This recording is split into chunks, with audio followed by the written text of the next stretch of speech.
ኖቬምበር 15 የዕለቱ መልእክት ርዕስ መመከቻችን። እርሱም ያለ ጥርጥር ይህን ምሳሌ ባለመድኃኒት ሆይ ራስህን ፈውስ፣ በቅፍርናሆም እንዳደረግከው የሰማነውን ሁሉ በዚህ በገዛ አገር ደግሞ አድርግ ትሉኛላችሁ አላቸው። እንዲህም አለ፣ እውነት እላችኋለሁ ነቢይ በገዛ አገሩ ከቶ አይወደድም። የሉቃስ ወንጌል ምዕራፍ 4 ቁጥር 23።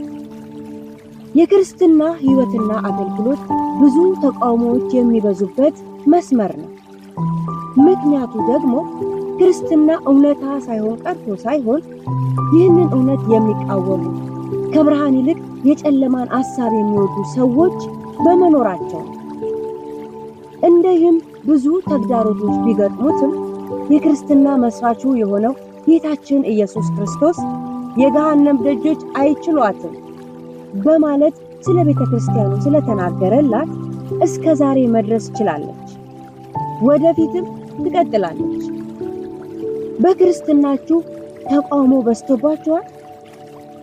በእናንተ አልተጀመረም። ወደ ቃሉ ኑ።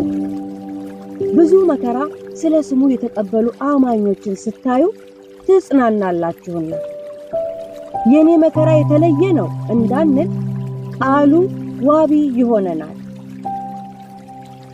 ጌታችንም ወዳደገባት ከተማ መጥቶ ለማገልገል ሲያስብ ባለመድኃኒት ሆይ ራስህን አድን በማለት እንዳልተቀበሉት እንመለከታለን። ነገር ግን መጽሐፉ ኢየሱስ ተስፋ ቆረጠ አይለንም። ይልቁንም ጥቅስ መዘዘ።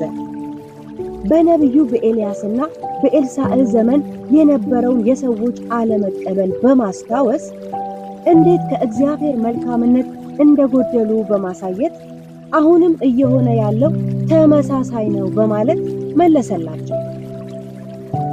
እናንተም አገልግሎታችሁን የሚያጣጥሉና የሚያብጠለጥሉ ማህበረሰብ መካከል ተገኝታችሁ ብዙ ትችትና ተቃውሞ አስተናግዳችሁ ይሆናል። ለደረሰባችሁ አሉታዊ ገጽታ መፍትሄው ማዘን ሳይሆን ለምታልፉበት ሁኔታ ቃሉ ምን ይላል?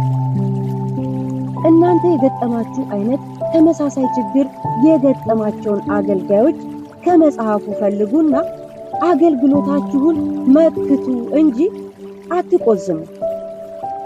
ነቢዩ ኤልያስም ቢሆን ነቢዩ ኤልሳዕ ያልተቀበሏቸውን አልፈው የተቀበሏቸውን ሰዎች በእግዚአብሔር ጸጋ እንደጠቀሙ ከእግዚአብሔር ዘንድ የተሰጣችሁን ጸጋ አውቀው የሚጠቀሙ ሰዎችን ማገልገልም እንዳለባችሁ አስቡ።